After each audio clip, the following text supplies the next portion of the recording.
All right, today we are going to break down a really fascinating and, let's be honest, pretty complex economic model, the quantum toroidal economy.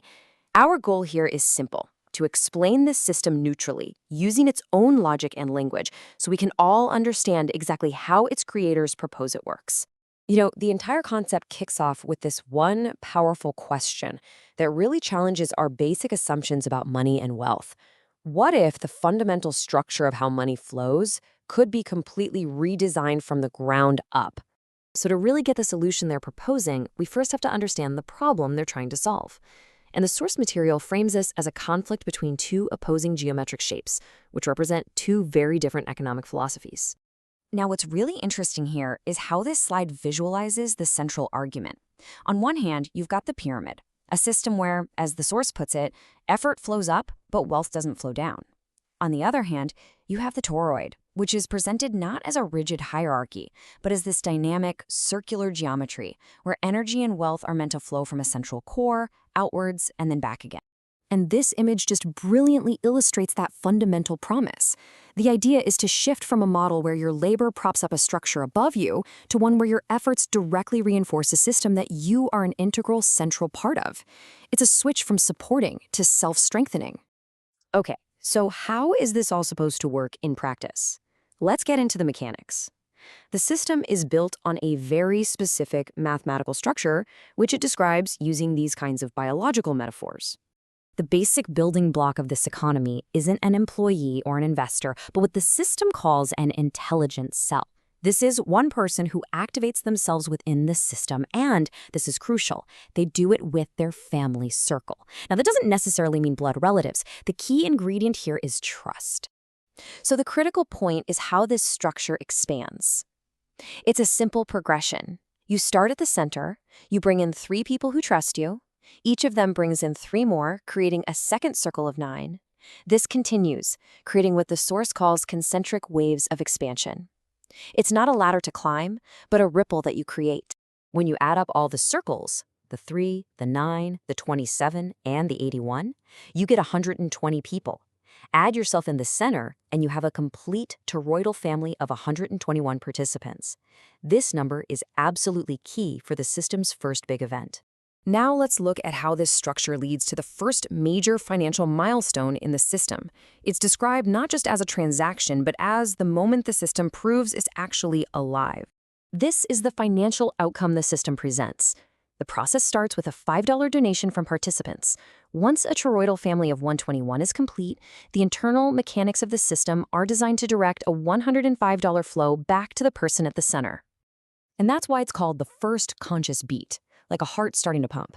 This $105 flow is presented as the tangible proof of concept, the first sign that the network of 121 people is synchronized and working as a single living organism.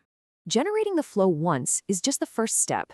Next, the system introduces a way to accelerate it, a method designed to trigger this payout not just once, but quickly and repeatedly.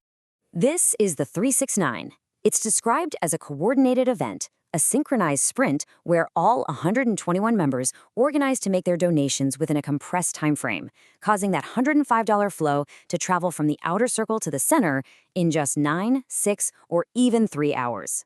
This quote from the system's creator, taken directly from the audio source, really anchors the concept. It's not just a theoretical possibility. It's a stated, tangible goal for participants to generate this flow fast and on demand. But you might be wondering, why would people, especially those on the outer ring who haven't brought anyone in yet, participate in these rapid-fire events? The system describes specific incentives for them, turning them into what it calls toroidal ambassadors. They get things like 50% discounts on future activations, one-on-one time with the creators, and even tokens for future projects. That initial flow, that's just the beginning. The system maps out a long-term progression using its central metaphor of a heart that grows and strengthens over time. The first major stage is called the baby heart. As you can see on this slide, it's broken down into phases just like a developing child. You start out crawling with smaller $5, $10, and $20 assets, then move into the walker phase at $50, and finally walking alone at $100. Each step unlocks a bigger potential flow. This development is structured over a 3-year vision.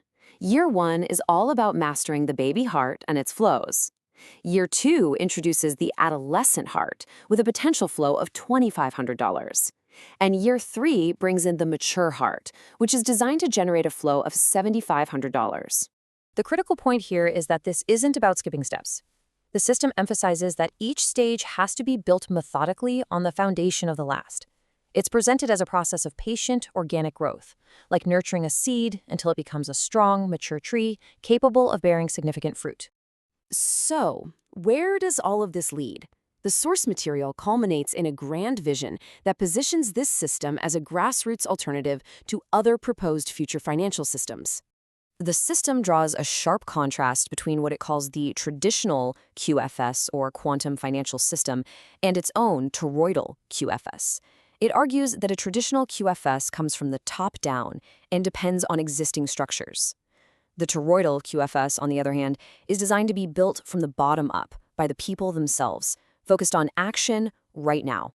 And this is the ultimate potential cash flow described in the source materials. Once all three hearts are active, the source claims that by holding what it calls a couple of positions within the system, the total potential flow can reach $30,000, achievable every few hours through coordinated 369 events. Ultimately, the source material makes it clear that, from its point of view, this is about more than just numbers. The system is presented as a training ground, a way to prepare people psychologically and spiritually to manage the very abundance it aims to create. And so we end with the provocative question posed in the system's own epilogue. It suggests the real challenge isn't a lack of money, but a lack of consciousness to handle it.